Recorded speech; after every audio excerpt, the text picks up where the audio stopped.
Hey guys, welcome. This is my first video that I'm making about mindfulness and meditation and obsessive compulsive disorder. My name's Brian, and my story is that I was struck with a sudden bout of obsessive compulsive disorder that was brought on by one thought, and that was maybe about 4 years ago from today that I'm making this video. And it was just a thought. It was a thought that came up that I could not get an answer to. And in the world of OCD, that's referred to as pure O. They call it purely obsessional because I didn't have sort of overt rituals like hand washing or anything like that. It was mostly ruminating, and there were definitely rituals that I was doing, checking, reassuring myself. But the biggest thing was the ruminating and trying to get an answer, trying to get some sort of resolution to an unanswerable question. A lot of you probably can imagine, if you're an OC sufferer like me, what I'm talking about. There's no need to get specific here because I'm not addressing one specific obsessive compulsive theme or spike. I'm addressing the entire spectrum here. And what I'm going to talk about today is how to apply mindfulness meditation to your exposure and response prevention program, which if you've been suffering from OC long enough and you want to get better, is something that you've read about or something that you even worked with a professional therapist about, which I highly recommend, is seeing a professional OCD therapist. And make sure they are an OCD therapist, not just an anxiety specialist or, a general psychologist or anything like that, because OCD is very specific. The disorder is very specific, and you can actually make the disorder worse by doing a lot of cognitive behavioral therapy for generalized anxiety and things like that. So it is very specific and very unique, and you have to be very careful with your treatment.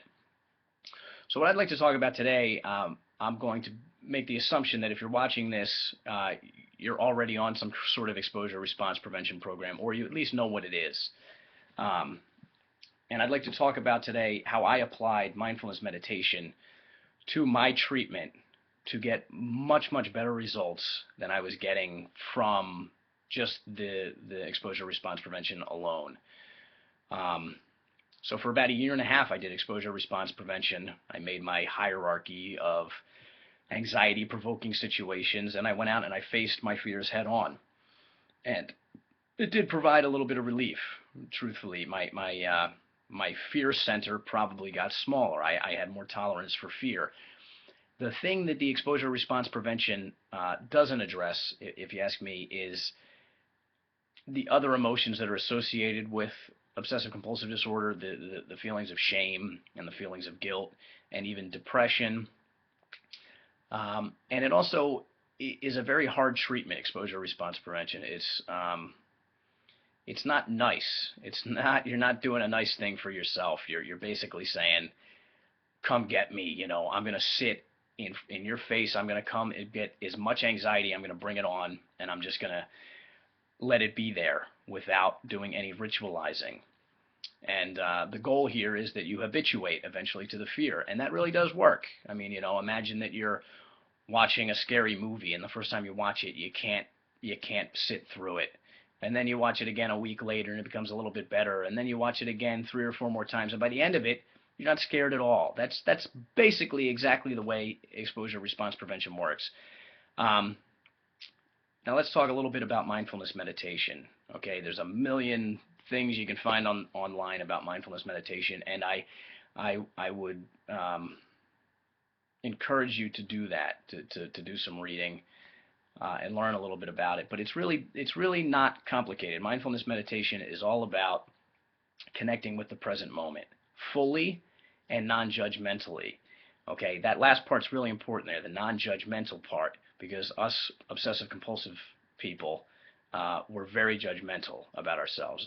I believe that's what's keeping the condition alive, is the fact that you're judging every emotion that comes in. I don't want to feel like this anymore. I need to somehow get better. I need to get somewhere else. And it's those judgments that can keep the condition alive.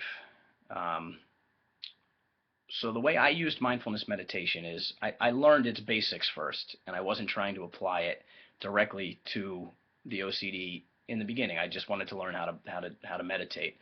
And I would encourage you to do the same thing, to start with just trying to sit in a chair and come into the present moment as much as you can for maybe 20 minutes. You close your eyes, and for most people in the beginning, what you do is you focus on your breath. So you'll sit in, a nice upright position. You close your eyes, and you focus on your breath as it comes in, and you focus on your breath as it comes out, and just try to stay present with it. You'll be amazed after a couple breaths that your mind is wandering. It's going over here. You're thinking about the past. You're thinking about the future. You're making judgments about your meditation. You're thinking, am I doing this right? I can't be doing this right. You're making judgments about your focus, your amount of focus. Well, oh man, I can't get this. And the goal is just to keep coming back to the present. Just every time you catch yourself wandering, you just bring yourself back.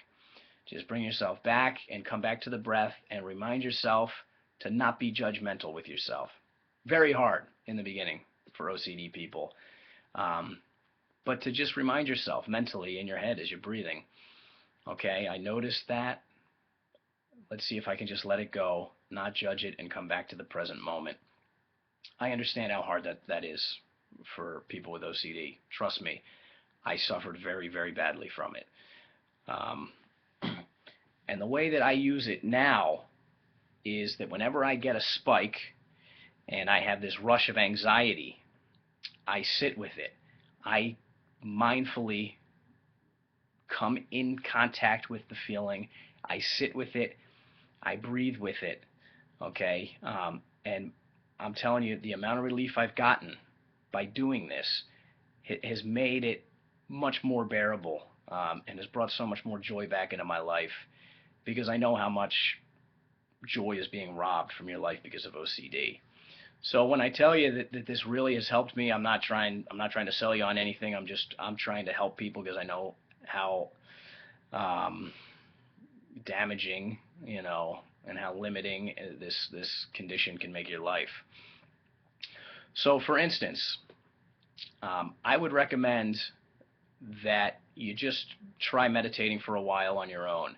Okay, but to also, if you do have that rush of anxiety, that feeling that I'm talking about associated with the OCD, that the bullets are flying, the sky is falling on you, you're just in this dark place that you want to get out. Do not ritualize. Okay, there's the first step. If you've done any research on treatment about OCD, it's to know that every time you do some sort of ritualizing, you're reinforcing this area of your brain that says you need this, we need to do this. And although you might get better momentarily, you're going to get worse. You're going to get worse. So every time it comes up, to remind yourself, don't do it, and to sit with the feelings. Go sit with it. Breathe into the anxiety. Okay, so you can make yourself aware of what you're actually feeling in your body. If it's anxiety, then just sit and breathe and say it to yourself. You don't have to say it out loud, and just say, anxiety, feeling anxious,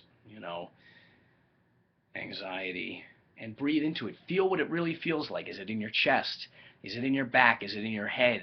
Are you tight? Is it making you tense all over your body? Becoming aware of all these things is the key, I believe. Awareness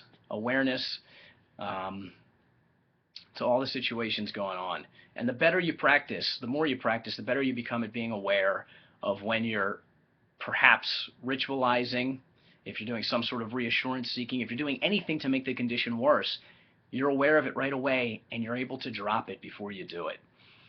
Okay. I hope to put up some more videos. I hope that these get some views, and I hope that they can help people as much as they've helped me. But I will assure you, I did a lot of work and a lot of research before I started really trying to apply it. So good luck, and look for some other videos from me, and I'll see you again.